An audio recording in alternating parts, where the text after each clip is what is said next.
Cell has a special components called organelles. How is the cell organized? The next question rises.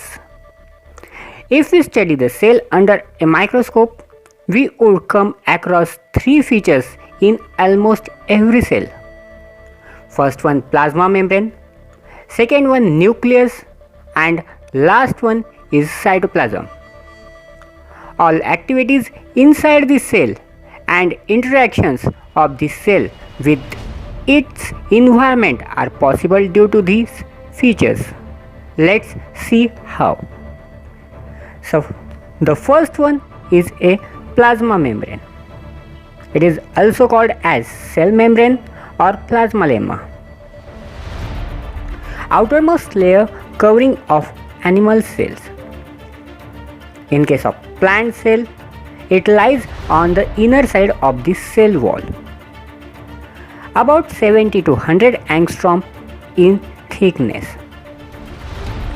In 1972, Singer and Nicholson proposed a fluid mosaic model of plasma membrane. In their structure, they discuss about plasma membrane. It differentiate protein subunits are present in highly viscous fluid matrix of phospholipid bilayer. Each phospholipid molecule has a hydrophilic head and two hydrophobic tails. The lipid bilayer is about 45 angstrom in thickness. The hydrophobic tail has two lipid bilayers which face each other. The hydrophilic heads are on the outer side of the membrane. The hydrophilic and polar solution are resides from entering inside through the hydrophobic layer. The proteins are globular and are extrinsic and intrinsic type. The extrinsic or peripheral proteins are loosely attached to the phospholipid bilayer.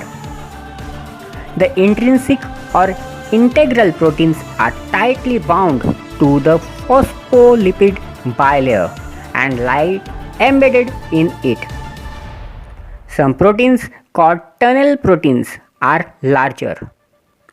They run across the entire thickness of the phospholipid matrix. They are visible from both the surface. Now briefly discuss about the function of the plasma membrane in every cell. Plasma membrane imparts shape of the cell. It protects the cell from injury. Plasma membrane regulates cellular semi-permeability, reabsorption, excretion and secretion. It contributes to the formation of cell organelle inside the cell. Regulation of formation of tissue and disease fighting substances. It also takes place by plasma membrane.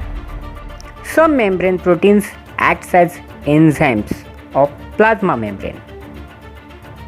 In plasma membrane, by separating the protoplasm from external environment, it maintains the individuality of the cell.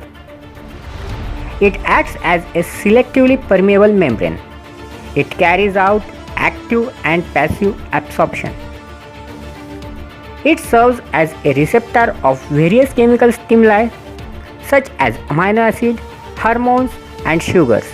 The formation of pseudopodia for ingestion and endocytosis, example in case of amoeba, takes place through plasma membrane. Now let's discuss what will happen if we put an animal cell or plant cell into a solution of sugar or salt in water. One of the following three things could happen. First one, if the medium surrounding the cell has higher water concentration than the cell, meaning that the outside solution is very dilute, the cell will gain water by osmosis process. Such a solution is known as hypotonic solution. Water molecules are free to pass across the cell membrane in both directions. but more water will come into the cell than will leave. The net result is the water enters the cell is likely to swell up. Second, if the medium has exactly the same water concentration as the cell, there will no net movement of water across the cell membrane. Such solution is known as isotonic solution.